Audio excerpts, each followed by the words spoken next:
사랑하는 성도 여러분, 오늘부터 우리는 사순절의 여정을 시작합니다. 우리는 종종 이렇게 생각을 합니다. 이번 사순절에는 내가 뭘 좀 끊어볼까? 뭘 좀 더 열심을 내볼까? 물론 그런 마음가짐은 상당히 좋은 믿음의 태도입니다. 하지만 매년 사순절만 되면 습관적으로 반복되는 그런 결단은 마치 새해만 되면 다이어트를 결심하는 것과 크게 다르지 않다고 생각합니다. 결단과 결심도 물론 좋은 일이지만 그것만으로는 아무것도 달라지지 않습니다. 우리가 사순절만 되면 내내 뭔가를 참고 고통을 이겨내야만 하는 걸까? 과연 그런 것이 우리에게 영적인 유익을 주는 것일까 생각해 봅니다. 물론 그런 일들을 통해서 자기가 뭔가 힘든 일들을 해냈다는 성취감이나 자기 만족을 느낄 수는 있을 것 같아요. 그런데 그냥 사순절 맞이 새벽기도, 사순절 맞이 금식, 혹은 미디어 금식, 여러 가지 프로그램들이 많이 있지만 때때로 관습적으로 행하는 그러한 프로그램들이 어느 순간 사순절의 본질에서 자꾸만 벗어나는 게 아닌가 하는 생각을 해보게 됩니다. 물론 그런 프로그램들이 주는 유익과 만족감들이 있습니다. 안 하는 것보다는 분명히 나을 수도 있습니다. 하지만 본질적인 질문을 해보자는 거예요. 누구를 위한 사순절인가? 우리의 이런 자발적인 고난과 고통의 감내를 과연 하나님께서 기뻐하실까? 아니면 이런 결단과 결심이 우리의 믿음을 성장시킬까? 이런 질문을 하면서 우리 사순절 첫 번째 주일을 시작해 보려고 합니다. 저는 이 사순절 첫째 주에 이 시편 32편의 말씀을 들고 나왔습니다. 이 시편 32편은 작은 소 제목에 다윗의 마스길이라고 되어 있어요. 이 마스길이라고 하는 말씀은 교훈이라는 뜻입니다. 그러니까 시편 32편은 다윗이 교훈으로 쓴 시예요. 믿음의 교훈을 위해서 쓴 시편입니다. 근데 믿음의 교훈이라고 말은 하지만 사실은 이 시편은 다윗이 우리아의 아내 밧세바를 범하고 그리고 우리아를 죽음으로 몰아넣어서 죽게 만든 다음 그 모든 죄를 저지르고 뒤늦게 하나님께 참회하고 그리고 나서 지은 시편으로 보입니다. 이 시편 32편은요, 초대 교회 위대한 교부라고 불리는 성 어거스틴, 이 성 어거스틴이 이 시를 그렇게 좋아했대요. 자신도 큰 죄에서 돌이키고 새로운 삶을 살기로 결단해서 그런지 모르겠지만 이 시를 직접 그 벽에 새겨놓고 평생을 보면서 이 시로 위로를 받을 정도로 아주 좋아하고 즐겨 읽었던 시편이라고 합니다. 물론 그 시편은 그 시편 한 편 한 편이 참 깊은 성찰과 교훈과 은혜를 전달해주는 힘이 있습니다. 이게 시가 주는 힘인 것 같아요. 압축적인 언어로 그냥 한마디로 전해지는 것이 아니라 그 안에 많은 이야기들을 담아내고 있는 언어의 힘이 아닌가 싶습니다. 그런데 오늘 이 사순절 첫째 주일 시편 32편을 통해서 우리는 과연 하나님께서 이 말씀을 통해 우리에게 무엇을 말씀하시는지를 한번 찾아봐야 되지 않겠습니까? 그래서 한 절 한 절 읽어가면서 오늘 말씀을 함께 은혜를 나눠보고자 합니다. 1절 2절 말씀 우리 함께 읽어볼까요? 복되어라 거역한 죄 용서받고 허물을 벗은 그 사람, 주님께서 죄 없는 자로 여겨주시는 그 사람, 마음에 속임수가 없는 그 사람, 그는 복되고 복되도다. 아멘. 어떤 사람이 복된 사람인가? 죄가 없는 사람이 복된 사람이 아닙니다. 죄를 용서받은 사람이 복된 사람입니다. 이 세상에 한 번도 죄를 짓지 않은 사람은 없어요. 중요한 것은 그 사람이 용서를 받았느냐 받지 않았느냐 하는 것입니다. 용서를 받으면 죄로부터 자유로워집니다. 허물을 벗습니다. 죄가 있었지만 죄가 이제 없다고 여겨주시는 겁니다. 이 말씀을 나중에 사도 바울이 로마서 3장에 이렇게 사용하고 있습니다. 모든 사람이 죄를 범하였음에 하나님의 영광에 이르지 못하더니 그리스도 예수 안에 있는 속량으로 말미암아 하나님의 은혜로 값없이 의롭다 하심을 얻은 자 되었느니라. 그러니까 죄 없는 자로 여겨주시는 그 하나님의 사랑을 이렇게 표현하고 있는 거예요. 의롭지는 않지만, 우리가 그렇게 의롭지는 않지만 주님의 사랑으로 우리를 의롭다고 여겨주신다는 겁니다. 의롭다고 쳐주는 거예요. 그 사람이 복된 사람입니다. 이 말씀이 기독교 교리의 가장 핵심적인 교리 중에 하나인 칭의론의 핵심입니다. 하나님께 용서받은 사람이 복된 사람, 하나님께 용서받은 사람이 바로 구원받은 사람이라는 거예요. 그래서 사순절은 우리가 더 의로워지기 위해서 애쓰는 기간이 아니라 이미 은혜로 의롭다 하심을 받았다는 그 사실을 더 깊이 묵상하는 기간이 되어야 한다는 겁니다. 문제는 우리가 어떻게 용서받을 수 있느냐 하는 거죠. 용서받기 위해서 가장 먼저 해야 할 일은 내가 죄인임을 깨닫고 그 죄를 고백하는 것입니다. 내가 잘못했음을 인정하고 시인해야 합니다. 그리고 용서를 빌어야 합니다. 근데 많은 죄인들이 용서를 구하지 않아요. 끝까지 잘못했다는 사실을 인정하지 않습니다. 감옥에 가면요, 그 죄인들이 하나같이 억울하다고 이야기한답니다. 내가 이 정도로 큰 죄는 저지르지 않았는데 내가 억울하다라고 하는 말을 그렇게 많이 한다는 거예요. 자기 잘못을 인정하지 않습니다. 왜요? 다른 사람들은 그 사실을 모를 거라고 생각하기 때문이에요. 끝까지 잡아떼면서 자신은 죄가 없는 것처럼 그렇게 뻔뻔하게 살아갑니다. 심지어 오히려 더 거룩한 척, 더 정의로운 척 하면서 살아가는 사람들도 많습니다. 혹은 끊임없는 자기 변명으로 자신의 잘못을 정당화하기도 합니다. 어쩔 수 없는 선택이었어. 다들 그 정도는 하고 살잖아. 이 정도쯤은 괜찮잖아. 한 번뿐인 실수였어. 일부러 그런 게 아니라고 수도 없는 핑계를 대면서 수많은 변명, 그리고 무엇보다 자기가 자기를 먼저 용서해버리는 잘못을 해버립니다. 자기 죄를 감추고 살아가는 거예요.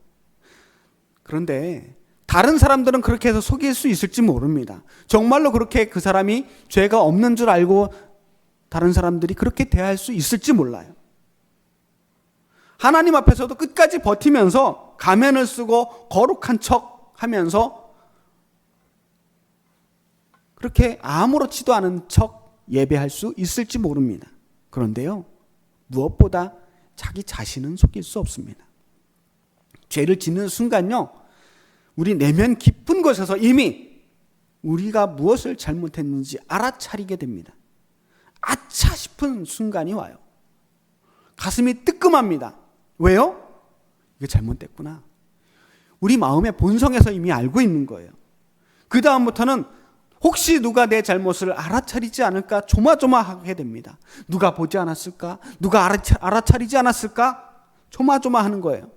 그 마음을 다윗이 이렇게 고백합니다. 3절 4절 말씀이에요. 함께 읽겠습니다. 내가 입을 다물고 죄를 고백하지 않았을 때에는 온종일 끊임없는 신음으로 내 뼈가 녹아내렸습니다. 주님께서 밤낮 손으로 나를 짓누르셨기에 나의 혀가 여름 가뭄에 풀 마르듯 말라버렸습니다. 셀라. 여기서 셀라는 저번에도 제가 말씀드렸는데 잠깐 멈추고 생각하라는 거예요. 묵상하라는 거예요. 자, 이 마음이 어떤지, 이 상황이 어떤 상황인지 좀 새겨보라는 겁니다. 온종일 신음합니다. 속으로 끙끙 앓고 있는 거예요. 뼈가 다 녹아버릴 것 같습니다. 혀가 바싹바싹 마릅니다. 왜요? 내가 죄인인 걸 아는데 다른 사람들이 혹시 그걸 알아차릴까봐, 들킬까봐, 내가 그걸 말할 수는 없지만 혹시 내 죄가 들통날까봐 더욱 괴로운 겁니다. 겉으로는 멀쩡해 보이지만 우리 속이 병들어 가고 있는 겁니다.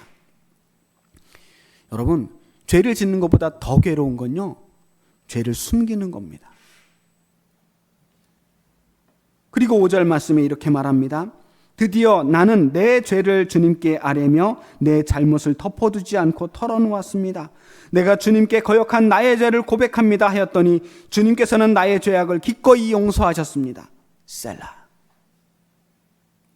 이 5절이요, 시편 32편의 핵심 말씀이라고 생각합니다. 다윗이 드디어 하나님께 자신의 잘못을 털어놓습니다. 주님, 내가 주님을 거역한 죄인입니다. 나의 죄를 고백합니다. 다윗은 자신의 잘못을 변명하지 않습니다. 자기가 죄를 지은 이유를 설명하지도 않습니다. 자신을 합리화하지 않습니다. 그냥 그저 말했습니다. 주님, 제 잘못입니다. 제가 죄를 지었습니다. 잘못을 덮어두지 않고 주님께 다 털어놓았습니다. 그리고 그 다음 구절이 너무나 놀랍습니다. 주님께서는 나의 죄악을 기꺼이 용서하셨습니다. 주님께서는 용서를 주저하지 않으셨어요. 다 털어놓았을 때 오래 생각하지도 않으시고 망설이지도 않으시고 여러 가지 조건을 달지도 않으셨습니다. 기꺼이 즉각적으로 용서해 주셨습니다. 하나님은요, 우리를 용서하실 때 대단한 조건을 주시지 않습니다. 우리가 오래 울어야만 용서해 주시는 분이 아닙니다. 우리가 막 고통 가운데 빠지기를 바라는 것도 아닙니다. 정직해지는 순간, 하나님 앞에 솔직해지는 그 순간 이미 하나님은 우리를 용서하시고 계시는 겁니다. 우리가 죄를 고백할 때 많은 용기가 필요하죠. 두렵고 떨리는 일입니다. 죄를 지었으니까 당연한 일이에요. 어렸을 때 말이죠, 말썽을 부리거나 사고를 칠 때가 있어요. 분명히 혼날 게 뻔합니다. 부모님께 말씀을 드리기는 해야 하는데 차마 말을 꺼내지 못할 때가 있어요. 이거 엄청나게 혼날 것 같은데.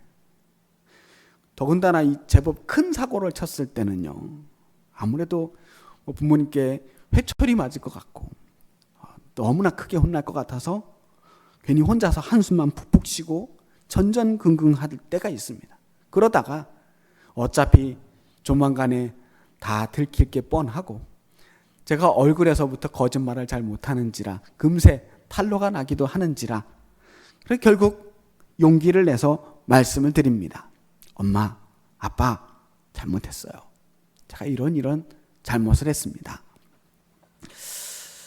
근데 제가 참 오래전 기억인데 그게 초등학교 때 까마득히 오래된 기억인데도 그 이후에 차라리 회초리를 맞으면 맞더라도 마음은 참 후련했던 기억이 납니다. 그리고 생각만큼 그렇게 무서운 일이 일어나지도 않았어요. 두려움은요, 마음에 담아두면 담아둘수록 점점 커지게 되어 있습니다. 근데 고백하는 순간 우리에게 용서받을 기회가 주어집니다. 그래서 이 용서는 우리에게 자유를 주는 거예요. 우리가 하나님께 죄를 고백하는 순간 이제는 죄인이 아니라 하나님의 자녀로, 하나님의 백성의 자격으로, 의인의 한 사람으로, 경건한 사람으로서 하나님 앞에 설 수 있게 되는 것입니다. 하나님께서 더 이상 우리의 죄를 묻지 않으시고 의롭다고 여겨주시기 때문입니다. 6절, 7절 말씀 함께 읽어볼까요? 경건한 사람이 고난을 받을 때 모두 주님께 기도하게 해주십시오. 고난이 홍수처럼 밀어닥쳐도 그에게는 미치지 못할 것입니다. 주님은 나의 피난처, 나를 재난에서 지켜주실 분, 주님께서 나를 보호하시니 나는 소리 높여 주님의 구원을 노래하렵니다. 셀라.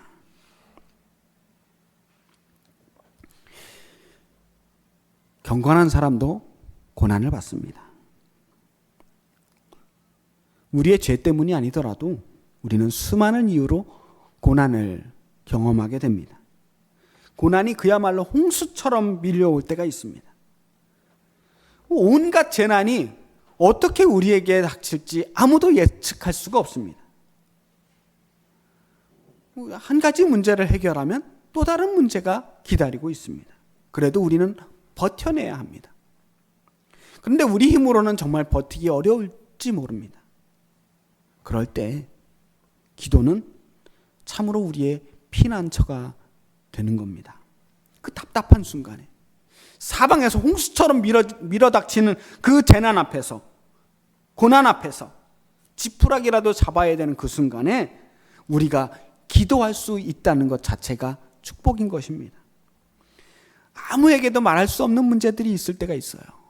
누구에게도 말하기 부끄러운 일들, 누구에게도 말할 수 없는 아픔들이 있습니다. 그런데 우리에게 말할 분이 계시다는 것, 그게 정말 감사한 겁니다.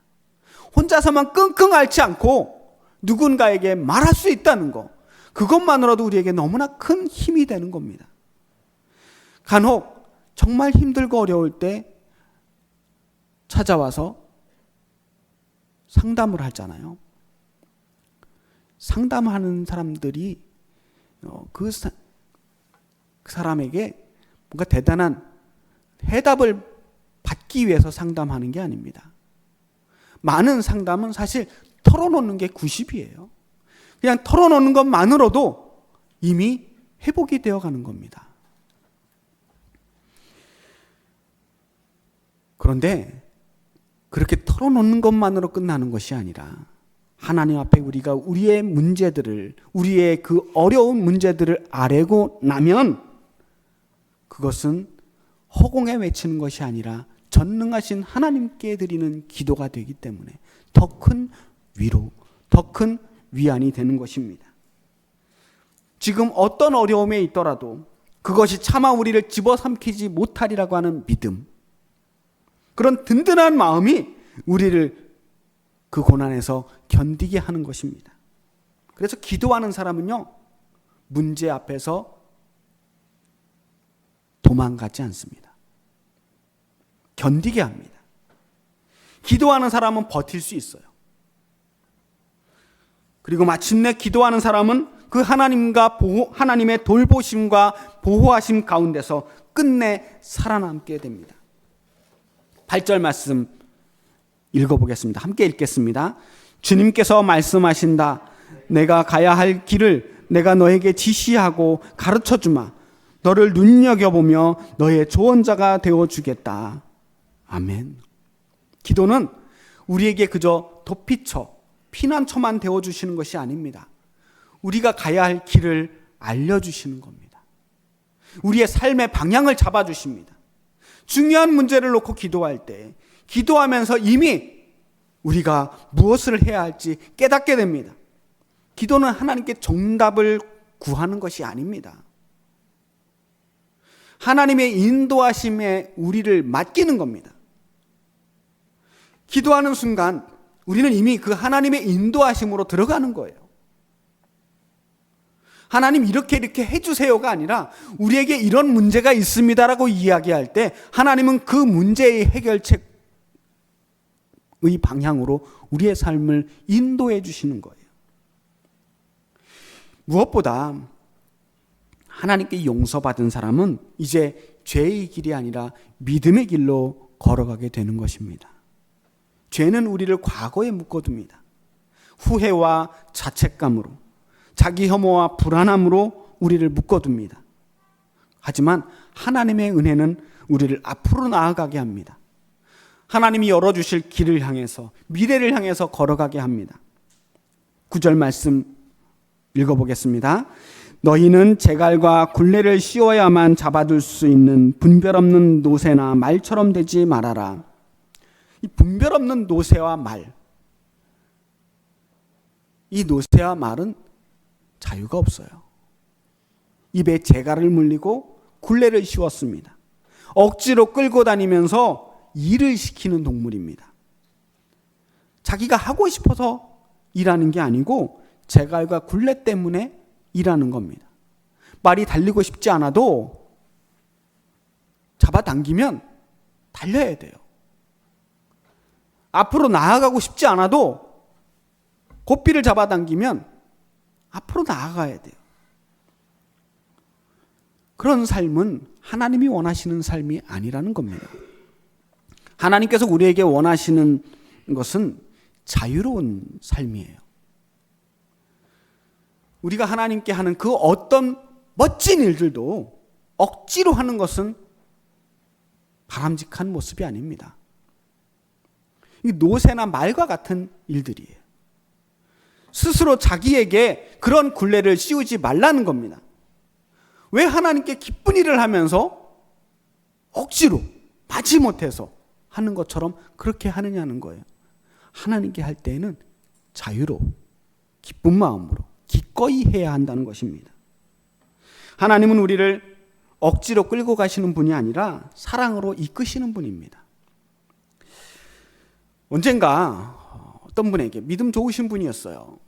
주일 성수를 하기 위해서 수십 년 동안 가족여행을 단 한 번도 해보지 못했다라며 자랑하시는 것을 들어본 적이 있습니다.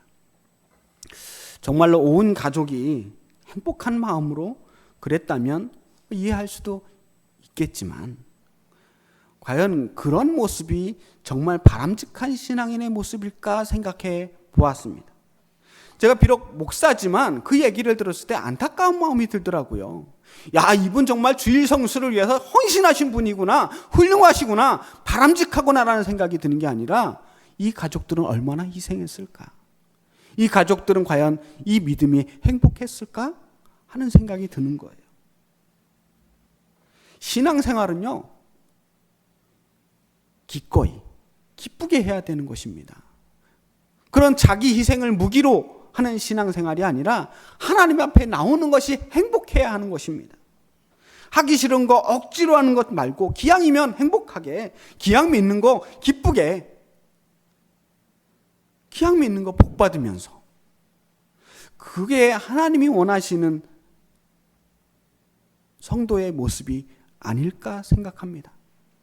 가족여행요? 갔다 오세요. 괜찮아요. 다만 내가 하나님을 향한 마음, 내가 하나님을 사랑하는 마음을 더 앞에 두고 그게 더 중요한 게 아닐까 생각합니다.